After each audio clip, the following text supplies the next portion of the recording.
सकते हैं। सिलेबस वही है, एनसीईआरटी से क्वेश्चन है, पेडागोजी के बेसिकली। लाइक शेयर सब्सक्राइब तो खैर आप कर देंगे, पीडीएफ आपको टेलीग्राम पर मिल जाएगा। इसके अलावा बाकी चीजें भी इंपॉर्टेंट टेलीग्राम चैनल पे आपको फ्री ऑफ कॉस्ट मिल जाती हैं। इसके अलावा आज हम कुछ 30 क्वेश्चंस करेंगे। 30 नंबर का ईवीएस आपका आता है। इस 30 में से 15 से 20 नंबर की एनसीईआरटी और नेक्स्ट 15 नंबर, कई बार 12 नंबर, बट हाँ 15 नंबर की एनसीईआरटी ऑलमोस्ट रहती है फिक्स। तो 15-15 का ये पेडागोजी 15 नंबर की और 15 नंबर का आपका ईवीएस, जो कि एनसीईआरटी फर्स्ट टू फिफ्थ भी नहीं कहेंगे, थर्ड टू फिफ्थ कहेंगे, क्योंकि फर्स्ट सेकंड में ईवीएस की कोई टेक्स्ट बुक होती नहीं है एनसीईआरटी की अगर हम बात करें। तो स्टार्ट करते हैं। सभी को गुड इवनिंग, नमस्कार, राम राम, सत श्री अकाल, अस्सलाम वालेकुम, what are you feel connected with. Start करेंगे, समझेंगे चीजों को। और मैं एकदम चंपू बनी हुई हूँ, बट आपको चंपू से क्या लेना देना, आपको तो पढ़ने से लेना देना है, जो कि हम मस्त पढ़ेंगे ही। ठीक, चलिए आ जाइए, स्टार्ट करते हैं और जादू दिखाएंगे आज आपको। हम अपना जादू का पिटारा लेके आए हैं, ये हम बाद में बताएंगे।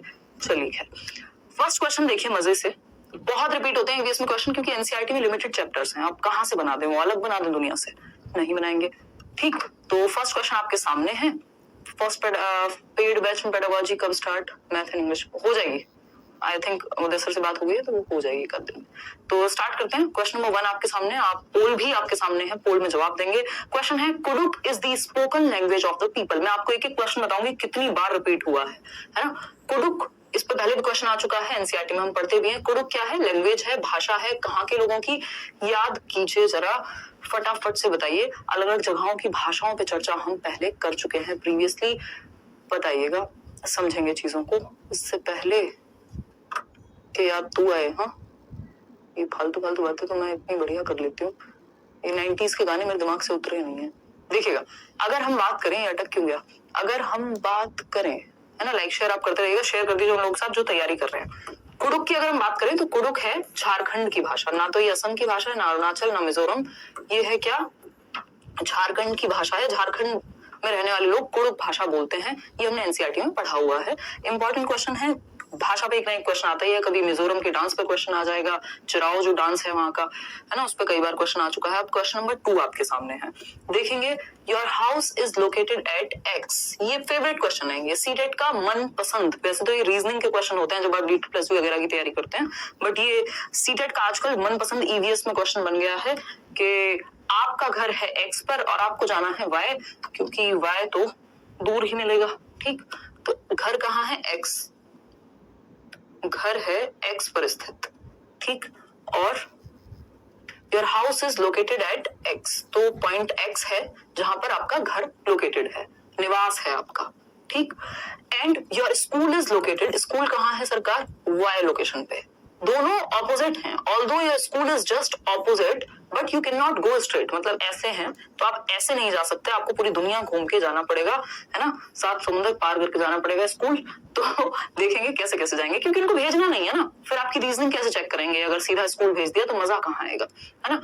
तो your school is just opposite but you can not go straight because of the busy highway, highway है बीच में। So you first go 100 metre due north. तो आप मान लीजिए खुद को यहाँ एक्स पे खड़े हुए हैं और आप अब क्या जाएंगे, अब ऑपोजिट तो जा नहीं सकते, ऑपोजिट इधर भी हो सकता है और इधर भी हो सकता है, तो आप जाएंगे नॉर्थ में। नॉर्थ हमें पता है ऊपर होता है, बेसिक दिशाओं का ज्ञान हमें है।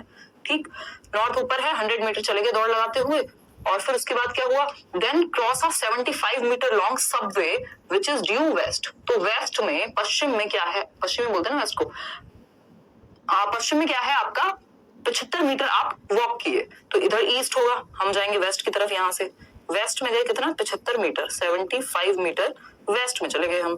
ठीक, फिर अब क्या करें, finally reach your school at Y which is 100 metre due south. अब यहां से आप 100 मीटर गए साउथ में, साउथ मतलब नीचे ही जाएंगे। ठीक, तो आप पहुंच गए वाई पे, 100 मीटर, 100 मीटर, क्योंकि 100 मीटर ही यहाँ गए थे, 100 मीटर ही यहाँ गए थे। अब ये कह रहे हैं कि with respect to your school Y, Y से आपका घर किधर है। इन्होंने अगर ये पूछा होता कि एक्स से किस साइड है तो आंसर चेंज हो जाता। इन्होंने पूछा वाई से एक्स कहाँ है, यानी आपके स्कूल से घर किधर है, तो भैया ये तो ईस्ट हो गया, इधर तो ईस्ट ही है ना डायरेक्शन, अगर हम ऐसे देखें तो ईस्ट है। कितने मीटर होगा, ये 75 मीटर का गैप है बीच में, तो 75 मीटर ड्यू ईस्ट। ठीक है, बिल्कुल क्लियर है, कोई दिक्कत, कोई परेशानी, कोई दर्द, कोई समस्या, कहीं कोई दर्द हो क्या, कोई कह रहा है आप मैथ्स और रीजनिंग पढ़ाओ, जमाने हो गए यार मैथ्स मुझे पढ़े हुए, अब तो ऐसी बातें करो ही मत, ये थोड़ा बहुत काम चल जाता है, इतना आता है या चल जाता है, कुछ भी कह लो। C option is the right answer. 75 metre due east, यानी पूर्व की तरफ आपको जाना है 75 मीटर। ये बेसिक ज्ञान हमारे दिमाग में होना चाहिए कि ये नॉर्थ होता है जिसको हम उत्तर कहते हैं, साउथ जिसको हम दक्षिण कहते हैं, ईस्ट यानी पूर्व और वेस्ट यानी पश्चिम। ठीक है, कोई दिक्कत परेशानी?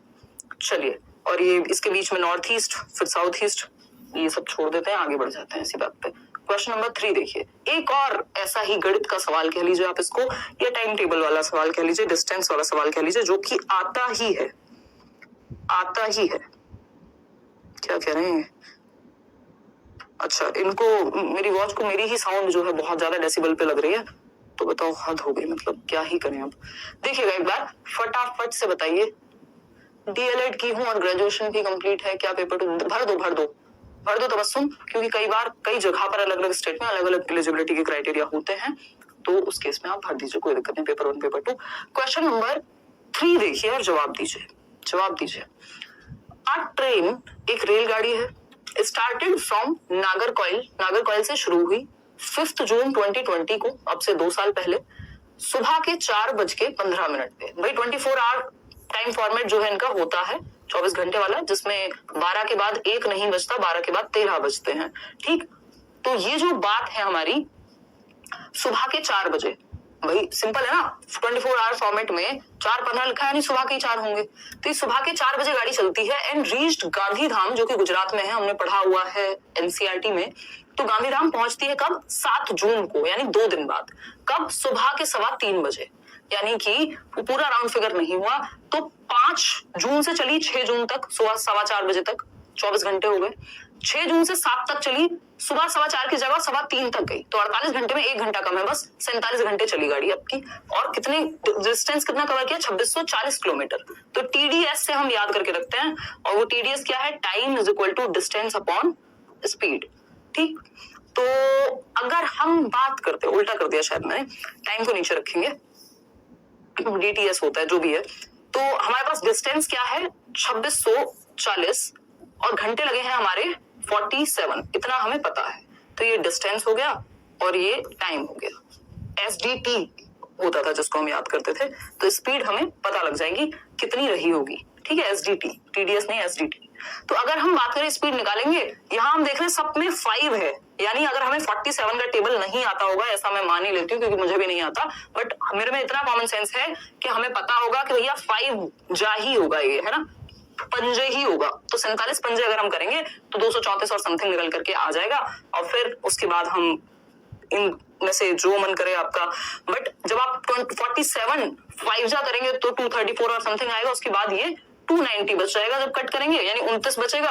और 290 का मतलब है कि हमें 6 पे ही जाना पड़ेगा, 4 पे नहीं जा सकते, 2 पे नहीं जा सकते, क्योंकि 47 पंजे में हमने क्या किया था? 234 लगे थे, तो हमें उससे ज्यादा ही चाहिए। तो ये कॉमन सेंस है कि 6 ही आएगा इसके बाद। तो ये 56 पॉइंट समथिंग आ रहा था, मैंने कैलकुलेट करके देखा था जब, तो आंसर हो गया आपका सी ऑप्शन। ये तो बेसिक गणित है, बेसिक। ठीक, आगे बढ़ेंगे क्वेश्चन नंबर 4 पर। अब इस तरह का कोई और सवाल मेरे ख्याल में नहीं है, ये सेट जब मैं देख रही थी। बताइएगा एक बार, क्वेश्चन नंबर है 4, मजेदार questions. The best period for the people of Bihar, Bihar के लोगों के लिए मस्त मौसम कब होता है मधुमक्खी पालन का, बी कीपिंग का? बताइएगा। ये भी आपकी एनसीईआरटी में गिवन है, और ये क्वेश्चन मल्टीपल टाइम्स पूछा जा चुका है, हम कह सकते हैं मोस्ट इंपॉर्टेंट है, लगभग हर बार, या पता नहीं कितनी बार। जब से मैंने सीटेट देना शुरू किया था बचपन में, 2014-15 की बात है, 14 में फर्स्ट ईयर में दे दिया था, हाँ, तब से आज तक ये क्वेश्चन पूछा जाता रहा है, टाइम एंड अगेन। ठीक है जी, कोई दिक्कत हो तो बता दीजिए, नहीं हो तो भी बता सकते हैं आप, बट अभी तो आपको जवाब देना पड़ेगा। 2018 में कंप्लीट हुआ है, क्या कंप्लीट हुआ है? ग्रेजुएशन। डीएलएड 2017-19 का सेशन है, मेरी 6 to 8 वाला पेपर दे सकती हूँ, मतलब आपने बीच में ही शुरू कर दिया था मैडम, तो इस केस में आपके साथ पंगा हो सकता है अफरोजा, है ना, क्योंकि बट अब तो डिग्री डिप्लोमा एक साथ अलाउड है, भर दो यार, भरने में क्या जा रहा है, पहले से गारंटी तो अभी कोई नहीं दे सकता, बट हाँ आपको एक साथ नहीं करने चाहिए थे, ऐसा कई लोग करते हैं। हम लोग 12,000 लोग जुड़ चुके हैं और लाइक किया है सिर्फ 4,000 के लोगों ने, तो ये बहुत ही नाइंसाफी है। मेरे आंसू आ गए ये देख के। एससी कैंडिडेट्स के लिए ग्रेजुएशन में 5% रिलैक्सेशन है क्या? मैंने बीएड किया है, हाँ होगा। और देख लो एक बार, चलो आगे बढ़ते हैं, इतनी बात है, आगे बढ़ेंगे। बहुत सारी बातें हम कर चुके हैं, अब और बातें नहीं करेंगे। तो इसका सिंपल आंसर है अक्टूबर टू दिसंबर, ये आपकी एनसीईआरटी में लिखा हुआ है, मैं अपनी मर्जी से बना करके नहीं बता रही हूँ। ठीक, तो एनसीईआरटी की समरी अगर आपने चैनल पे नहीं देखी है लेट्स लर्न पे तो देख लीजिए, अदरवाइज मैं कुछ बड़े बड़े सेशन लगा करके 1-2 दिन बाद से आपकी एनसीईआरटी ईवीएस की हिंदी पेडागोजी, इंग्लिश पेडागोजी एक 2 सेशन में निपटा देंगे सब।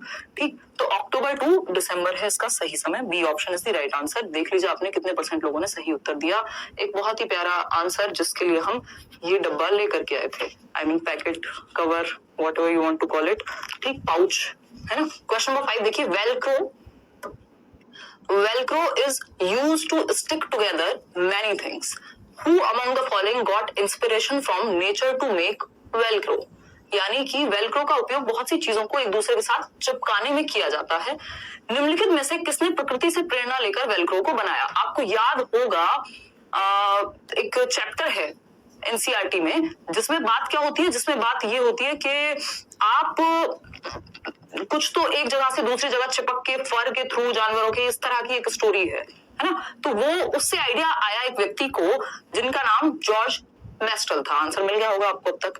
तो जॉर्ज मेस्टल को आइडिया आया, उन्होंने उनको स्टिक करके एक ऐसी चीज बनाने का प्रयास किया जिसको हम बेल्ट्स में, जो हम सैंडल्स बोलते थे जिनको आजकल हम और कुछ भी बोलने लग गए थे, और इस तरह के चीजों में चीजों को आपस में चिपकाने के लिए वेलक्रो का यूज करते हैं। ये वेलक्रो है, आवाज करता है बहुत इरिटेटिंग, है ना, चिपक जाता है एक दूसरे से। तो ये है वेलक्रो, आपका देख पा रहे होंगे आप, नहीं देख पा रहे हैं तो देख लीजिए, इससे ज्यादा पास हम आकर के नहीं दिखा पाएंगे। खैर छोड़ दीजिए इस बात को, ये माइक रखने के लिए है तो माइक इसमें से गिरता नहीं है। क्यों? क्योंकि जॉर्ज मेस्टल की बदौलत हमें क्या मिल गया था? वेलक्रो मिल गया था, तो हमने इसको ऐसे चिपका दिया।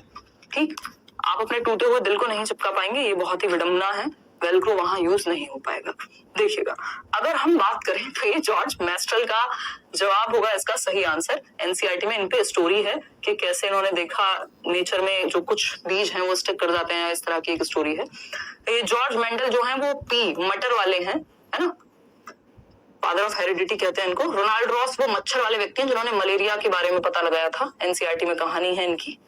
इजाक एसिमोव पे हमारा कोई फोकस नहीं है। ठीक है, आगे बढ़ेंगे। जॉर्ज मेस्टल, चलिए, C option was the right answer. Velcro याद रखिएगा, क्वेश्चन इस पे दोबारा पूछा, इससे पहले भी आ चुका है आई थिंक। क्वेश्चन नंबर 6 है, which one of the following is a union territory of India? हमें पता है जब से मैप पे 1 से 2 क्वेश्चन मिनिमम आते हैं, आज से नहीं जमानों से आते हैं। मैप और एक आपका डायरेक्शन का क्वेश्चन और एक आपका मैपिंग स्किल से रिलेटेड आता है वो भी। ठीक, तो ये मैप वाला क्वेश्चन आता ही आता है कि इंडिया में कितने स्टेट हैं, कहाँ कौन सी डायरेक्शन की बात पूछेगा कि अच्छा ये नॉर्थ में है, साउथ में है, नेबरिंग स्टेट्स कौन से हैं। तो मैप अपने घर में लगा लीजिए, दिल में लगा लीजिए, सामने स्क्रीन पे लगा लीजिए, फोन पे लगा लीजिए, ताकि मैप में दिखता रहे कि जम्मू एंड कश्मीर के बराबर में ये है, पंजाब यहाँ है, उत्तराखंड यहाँ है, तो थोड़ा सा आइडिया रहेगा। तो अगर हम बात करें तो भारत में कौन सा भारत का संघ या केंद्र शासित प्रदेश है, बताइएगा। आज लाइव देख रही हूँ बहुत टाइम के बाद, बेबी हुआ है तब से टाइम नहीं मिला। आकांक्षा, आप बहुत बढ़िया करोगे जीवन में, मुझे याद हुआ आप पहले बहुत कमेंट करते थे, ठीक है ना, बहुत अच्छा करोगे। होपफुली आपका जो बच्चा है वो हेल्दी हो, देखिएगा, और आपसे इंस्पायर्ड रहेगा ही क्योंकि आप इतनी मेहनती हैं। देखिए, अगर हम बात कर रहे हैं यूटी की, तो इनमें से कौन सा केंद्र शासित प्रदेश है? अरुणाचल प्रदेश जी नहीं, मणिपुर नहीं, मेघालय नहीं, ये सब स्टेट्स हैं। यूटी जो है वो जम्मू एंड कश्मीर है, पहले नहीं हुआ करता था, अभी जब ये बाइफर्केशन और ये सारी चीजें हुई तब जाकर के जम्मू एंड कश्मीर और लद्दाख ये यूटी बन गए, ठीक है ना। तो उस केस में ये हमें याद रखना है कि भारत में 28 प्रदेश हैं, 28 स्टेट्स एंड 8 यूनियन टेरिटरीज, ठीक, जहां पे स्टेट और सेंट्रल गवर्नमेंट दोनों ही काम करती हैं। तो 8 यूटीज हैं, 28 स्टेट्स हैं, जिसमें लेह हुआ, लद्दाख हुआ, जम्मू एंड कश्मीर हुआ, दिल्ली है, चंडीगढ़ है, दादर, दमन एंड दीव, नागर हवेली जो भी है वो सब है। ठीक, चलिए खैर आगे बढ़ते हैं। तो ये आंसर इसमें डी ऑप्शन था, क्योंकि ये जो चेंजेस हुए हैं उसके बाद से इस तरह के क्वेश्चन इन्होंने और पूछे हैं ताकि आप कंफ्यूज हो। क्वेश्चन नंबर 7 देखिएगा, क्वेश्चन नंबर 7 देखिएगा, क्या कहता है, which one of the following states of our country has mines of aluminium? देखिए, एल्यूमिनियम को बहुत प्यार करते हैं कौन? सीटेट वाले या सीबीएसई वाले। तो ये एल्यूमिनियम पे हर बार एक क्वेश्चन डाल देते हैं, कभी के ये एल्यूमिनियम किसका मिक्सचर है। हाँ, दादर नगर हवेली, बिल्कुल। तो अगर हम बात करें कि ये किसका मिक्सचर है, कौन सा किस धातु से मिलकर बना है, एल्यूमिनियम कहाँ पाया जाता है, ये out of the box question होता है, एनसीईआरटी में आपको रेयर ही मिल पाएगा। ठीक, तो इस केस में ये आपको थोड़ा अक्कड़ बक्कड़ बम्बे को या फिर एल्यूमिनियम के बारे में सब कुछ पढ़ लीजिए, क्योंकि कई बार क्वेश्चन पूछा है। ठीक, तो एल्यूमिनियम कहाँ मिलेगा, माइंस कहाँ पे मिलेंगी, असम, बिहार, वेस्ट बंगाल, जी नहीं, उड़ीसा, और उड़ीसा में 51% यानी हाफ जितना टोटल कंट्री में मिलता है उसका आधा उड़ीसा में मिल जाता है, बॉक्साइट बेसिकली। और बॉक्साइट से एल्यूमिनियम, बॉक्साइट की एक ओर होती है, तो ये बॉक्साइट से हम एल्यूमिनियम निकाल लेते हैं, तो ये बेसिकली उड़ीसा में मिलता है लगभग 50% से भी ज्यादा। ठीक है ना, तो ये बेसिक बात हो गई, आगे बढ़ेंगे। ये फैक्चुअल क्वेश्चन है, ये याद रखने वाली चीज है, इसमें हम समझने जैसा कुछ नहीं है। क्वेश्चन नंबर 8 देखिए, ये इनका फेवरेट क्वेश्चन है ना, most favourite question, most favourite question, MF लिख लीजिए, most favourite question of CTET. Braille से इतना प्यार है इनको कि सीडीपी से भी रिलेटेड है और यहां से भी।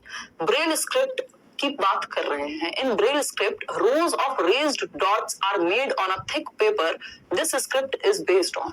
यानी कि जब हम ब्रेल लिपि की बात कर रहे हैं तो ब्रेल लिपि में मोटे कागज पर उभरे हुए बिंदु बने होते हैं, ऐसे डॉट छेद कर करके इस तरह से बनाए जाते हैं, वो डॉटेड होते हैं, जिनको आप, वो बच्चा जो विजुअली इंपेयर्ड है या ब्लाइंड है, जिसको दिख नहीं सकता है, कम दिख पाता है, वो टच करके या फील करके पढ़ सके। तो ये कितने डॉट पे बेस्ड होती है, वो जो डॉट्स हैं जो उभार करके बनाए गए हैं, वो कितने डॉट्स होते हैं, नंबर ऑफ डॉट्स, ये बहुत बार पूछा गया है, बहुत बार। तो ये जो रोज हैं उनमें dots are made on a thick paper, this script is based on, कितने डॉट्स पर बेस्ड है। तो कई लोग इसका आंसर 8 कर देते हैं, बट वो गलत हो जाएगा, 6 डॉट्स बेस्ड है, ऐसी कुछ ये दिखती है ना। और इन 6 डॉट्स का ही यूज करके लेटर्स फॉर्म किए जाएंगे, मान लीजिए ए बनाना है, जो भी उस भाषा में बनाना है। और इसका जो इजाद किया, ब्रेल लिपि को जो इन्वेंट किया, वो एक व्यक्ति थे, बेसिकली 15 साल के बच्चे थे, लुई ब्रेल। अपने फादर के इंस्ट्रूमेंट्स के साथ खेलते खेलते इनकी आंखों को नुकसान पहुंच गया था, तो ये ब्लाइंड हो गए थे, और ये फ्रांस से थे, पेरिस में। इन्होंने इसको इजाद किया 1824 में, जब ये 15 साल के थे, और बाद में इन्होंने एक बुक भी लिखी इस पे बेस्ड 5 साल बाद, 1829 में। बट इतना हमें डिटेल में क्यों ही जाना है, एनसीईआरटी में इनकी कहानी पूरी दी हुई है। नोट्स में कब दे रही हूँ, अगले 3 दिन के अंदर अंदर नोट्स आपके सामने ऐसे प्रस्तुत होंगे। ठीक है, काम चल रहा है नोट्स पे। तो 6 डॉट्स यानी 6 डॉट्स बेस्ड है, लुई ब्रेल ने दी थी, लुइस ब्रेल भी कह सकते हैं आप भारतवर्ष में। क्वेश्चन नंबर 9 देखिएगा एक बार, प्यारा सा सवाल है, क्या कहता है, many steps are needed to grow onion है, ये पेपर में भी यही दिया हुआ था, मैं बड़ी शॉक हुई थी देख के। अनियन क्रॉप होगा, ये ओ होगा, ये यू टाइप हो गया। सीटेट वालों से भी ऐसी टाइप हुआ है, हमारे टाइपिस्ट जी की इसमें कोई गलती नहीं है। इस बार सीटेट ने टाइपिंग मिस्टेक भर भर के की है ना। उन्होंने कहा पेपर भी तुम दो, पढ़ के भी तुम आओ, और गलती हम करें तो उसका भी ध्यान तुम ही रखो। कौन? एस्पिरेंट्स, है ना। तो many steps are needed to grow onion crop, consider the following steps and select the option in which these steps are given correct order, in correct order। तो इस केस में आपको हिंदी में पढ़ लेना चाहिए अगर आपको इस तरह की कंफ्यूजन हो कि प्याज की फसल उगाने के लिए कई तरह के कार्य करने होते हैं। नीचे दिए गए चरणों में विचार कीजिए कौन सा क्रम सही होगा प्याज उगाने के लिए। कभी उगाई है प्याज, है ना। सुबह से ना प्याज बिकी है ना आलू, कौन सा है वो, कोई तो मूवी ना वेलकम, उसका बड़ा डायलॉग फेमस है, कांदा या कुछ तो बोलते हैं लोग मुंबई में। चलो खैर, हमें तो स्टेप से मतलब है, किसी ने खेती की हो, खेती करते हुए देखी हो, तो ये कॉमन सेंस वाले स्टेप्स हैं। इसमें ऐसा कुछ नहीं है कि आपने प्याज उगाई होगी तभी आपको पता होगा, या रट्टे लगाए होंगे तब पता होगा। समझते हैं। Digging to loosen the soil, यानी मृदा को खोदकर नरम बनाना पहला स्टेप होना चाहिए। बिल्कुल सही बात है। फर्स्ट स्टेप क्या होना चाहिए कि आप मृदा को खोदकर नरम बनाएंगे। भाई पहले डिग तो करेंगे ना, कुछ भी अगर उसमें उगाना है तो आप उससे पहले डिग करेंगे। खेत भी क्या करते हैं, डिग किया जाता है या नॉर्मल जुताई बोलते हैं वेस्टर्न यूपी में, तो पहले डिगिंग होगी। ठीक है। Cutting the dried leaves from the top of the onion, यानी प्याज के ऊपर की सूखी पत्तियों को काटना। ये ऐसा नहीं हो गया कि नींव बनाई नहीं और 4th फ्लोर पे डायरेक्ट पहुंच गए, है ना, कि 4th फ्लोर डायरेक्ट बना दिया और नींव नहीं है, तो ये तो बेकार की बात होगी। पहले अनियन बड़ी तो हो, उगाई तो जाए, तब तो उनको अलग करोगे ड्राइड लीव्स से। तो ये तो हवा की बातें होंगी, इसको हटा देते हैं अभी के लिए। सोइंग ऑफ सीड्स, हाँ, जब आपने ये मिट्टी को खोदा था उसके बाद आप क्या करेंगे, बीज बोएंगे, तब तो काट पाएंगे। ठीक, तो सेकेंड स्टेप हो गया। वीडिंग, जो भी एक्स्ट्रा फसल है उसको हटा देंगे। तो ये फसल नहीं, बेसिकली खरपतवार जिसको बोलते हैं, वो जो घास फालतू की उगाती है, तो ये 3rd स्टेप हो गया। प्लकिंग द अनियन आउट, ये 4th स्टेप हो गया। हाँ भैया निकालेंगे, फिर उसके बाद कहीं जाके हम ये कट करेंगे, जो उसके ऊपर का वो होता है ना, प्याज कभी देखी हो तो ऊपर से हटाना होता है। ठीक, तो ये कहानी सही है। फर्स्ट स्टेप हमारा ए ही रहेगा, सब में ए है, कैसे पहचाने। सेकंड स्टेप हमारा सी है, तो सी, ये दोनों ऑप्शन हट गए, यहाँ पे भी है ए में और सी में भी है। फिर उसके बाद थर्ड स्टेप हमने कौन सा समझा था, वीडिंग, तो डी कहाँ है, यहाँ है, तो आंसर हो गया आपका सी ऑप्शन। ठीक, आप थोड़ा जल्दी भी कर सकते हैं पेपर में, मुझे तो मजे लेकर के करना है ताकि आपको समझ में आ जाए चीजें, ठीक है ना। तो आगे बढ़ेंगे नेक्स्ट क्वेश्चन पे। क्वेश्चन नंबर 10 देखिएगा। क्वेश्चन नंबर 10 क्या कहता है भाई, क्वेश्चन नंबर 10 कह रहा है there is a place in our country called cold desert. ये भी क्या है, एमएफ है। एमएफ बोले तो मोस्ट फेवरेट क्वेश्चन है किसका, सीटेट का। क्यों, क्योंकि कोल्ड डेजर्ट इतनी बार पूछ चुका है कि अब तो सपने में भी कोल्ड डेजर्ट आता है ना। वैसे भी कोई हरी भरी जिंदगी है नहीं, तो कोल्ड डेजर्ट आता है सपने में भी। This area is high, dry and flat, यानी एक तो ये ऊंचाई पर है, ड्राई है मतलब सूखा है, और फ्लैट है, ठीक, और कोल्ड भी है, तभी तो कोल्ड डेजर्ट कह रहे हैं ना हम। तो इस केस में हमारे देश में एक स्थान है जिसे ठंडा रेगिस्तान कहा जाता है। यह क्षेत्र ऊंचा, सूखा और समतल है, लेह लद्दाख। क्या है ये, लद्दाख। दार्जिलिंग कहाँ से सूखा है, इतनी बारिश होती है, शिलोंग मेघालय बारिश होती है भर भर के, कहा